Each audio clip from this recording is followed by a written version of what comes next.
Hey guys, it's Bethany. Welcome back to Form Punch Series. Today we're going to go over the right spinning back fist. Looks like this.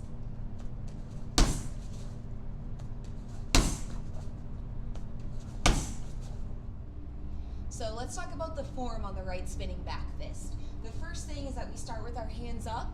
As we turn into that punch, we're trying to aim to hit with our big knuckles here, never on the wrist. So for safety, we're hitting with those big knuckles just like we would on any other punch, and we're keeping that wrist nice and straight.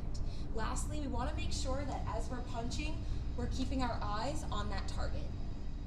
So let's talk about what our feet are doing as we're going into that right spinning back fist. If you can imagine that this bag is 12 o'clock, we're going to step our left foot out to 1 o'clock. We're going to turn, also known as a pivot, and we're going to land that punch. When we reset, it's just a step with that left foot right back into fight stance. So one more time, you want that right spinning back fist to look like this.